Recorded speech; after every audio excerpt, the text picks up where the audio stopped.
아빠, 지난번에 소크라테스 이야기했잖아. 그 다음에는 누가 중요해? 좋은 질문이야, 하주야. 소크라테스 다음에는 김영환이라는 철학자도 있지. 아, 농담 말고 나 요즘 철학에 관심이 많이 생기고 있어. 그 다음 누구야? 아, 그럼 다행이고 소크라테스 다음으로 유명한 철학자는 바로 플라톤이야. 소크라테스의 제자였고 진리를 엄청 중요하게 생각했지. 진리? 그냥 사실을 아는 거 아니야? 진리는 사실을 넘어 변하지 않는 사실을 찾으려는 것이지. 플라톤은 눈으로 보이거나 손으로 만지는 걸로는 진짜 진리를 알 수 없다고 했단다. 진리는 감각이 아니라 이성, 즉 생각과 지혜로만 알 수 있다고 했지. 그럼 눈에 보이지도 않는데 어떻게 진짜를 알 수 있어? 그게 바로 플라톤의 철학이야. 플라톤은 이 세상에 보이는 모든 건 진짜가 아니라 진짜의 그림자라고 했어. 진짜는 눈에 안 보이고 이데아라는 세계에 있다고 생각했단다. 이데아? 그게 뭐야? 예를 들어볼게. 우리가 보는 책상은 다 다르게 생겼지? 그런데 책상이라는 개념은 머릿속에 있잖아. 그 머릿속에 있는 완벽한 책상, 그게 바로 책상의 이데아야. 플라톤은 이 세상에 있는 건 전부 이데아의 복제품이라고 했단다. 그럼 완벽한 삼각형, 완벽한 사각형 같은 것도 머릿속에 있는 거야? 맞아. 우리가 아무리 완벽한 삼각형 그려도 완벽하지 않지. 그럴 수 있겠네. 그래. 이데아는 감각으로는 절대 알 수 없어. 오직 생각하는 힘, 이성을 써야만 알 수 있다고 했지. 그래서 플라톤은 교육은 어둠 속에서 빛을 찾아주는 도구라고 말했어. 교육이 빛이야? 응. 공부를 하면 진짜를 볼 수 있게 되잖아. 그래서 플라톤은 직접 학교도 만들었어. 이름이 뭐게? 에이, 설마 이데아 학원? 플라톤 학원? 하, 그건 아니고 아카데미라는 학교였어. 지금 우리가 쓰는 아카데미라는 말도 거기서 나온 거야. 진짜? 와, 대박이다. 그리고 플라톤은 단지 철학만 한 게 아니라 정치도 철학적으로 생각했단다. 그는 나라는 똑똑한 철학자가 다스려야 해. 라고 주장했어. 왜? 정치인은 똑똑하지 않아? 어제 이야기한 것처럼 플라톤은 소크라테스가 사형당한 걸 보고 민주주의의 위험성을 깨달았어. 그래서 이성적이고 지혜로운 철인, 철학자가 나라를 다스려야 한다고 주장했지.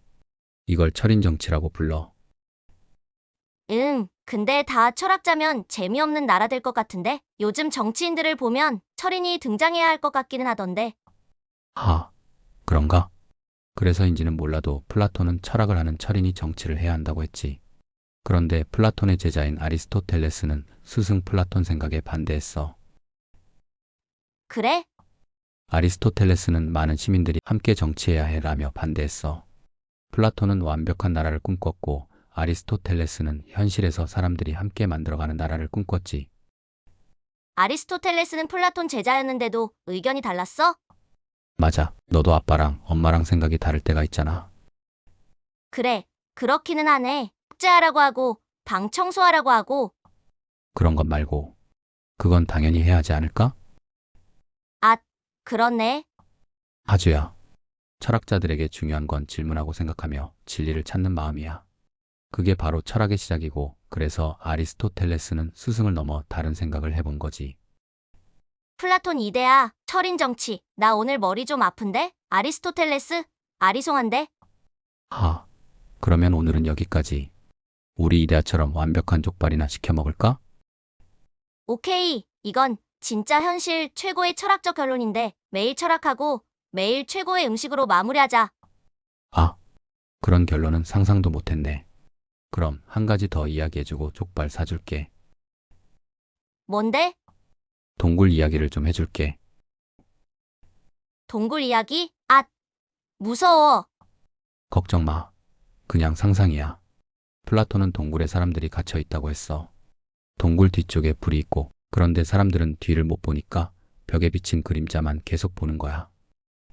그럼 사람들은 그림자가 진짜라고 생각하겠네? 맞아. 그게 바로 플라톤이 말한 거야. 사람들은 때때로 그림자만 보고도 그게 진짜라고 착각해. 자, 이제 상상해봐. 그중 한 사람이 묶였던 밧줄을 풀고 동굴 밖으로 나가게 돼. 오, 드디어 자유네. 근데 문제는 처음엔 눈이 너무 부셔서 햇빛을 제대로 못 봐. 너무 아파서 다시 동굴 안으로 들어가고 싶을 수도 있어. 왜? 밖이 좋은데? 응. 나중엔 바깥 풍경에 익숙해지고 나서야. 아, 내가 그동안 본 건 진짜가 아니었구나. 다 그림자였어. 하고 깨닫게 돼. 그러면 다시 동굴 안에 있는 친구들한테 알려줘야겠네. 맞아. 그게 바로 철학자의 사명이야. 근데 문제는 동굴 안에 있는 사람들은 그 말을 안 믿어. 오히려 넌 이상해졌다며 싫어했지. 왜? 그 사람들은 오랫동안 그림자만 보고 살아왔기 때문이야. 그래서 진짜를 보여줘도 무서워하고 자기 세상이 깨지는 걸 싫어하는 거지. 진짜? 플라톤은 우리 모두가 그렇게 살 수 있다고 말했어. 눈에 보이는 것만 믿지 말고 이성을 통해 진짜를 찾아가자고 했지. 그럼 공부하고 생각하는 게 동굴 밖으로 나가는 거구나? 정확해. 교육이란 건 단지 글자만 외우는 게 아니라 세상의 진짜 모습을 보는 눈을 갖게 해주는 거란다. 그래서 플라톤은 철학자란 그림자 속에서 진짜를 알려주는 사람이라고 했어. 그리고 우리는 매일 조금씩 진짜를 향해 걸어나갈 수 있어. 그럼 나도 동굴 밖으로 나가볼래. 공부도 하고 생각도 하고 질문도 많이 해볼게. 그리고 족발도 하나 사올게. 아, 밝고 건강하게 자라는 것은 철학을 하는데 기초니. 그것도 나쁘지 않네.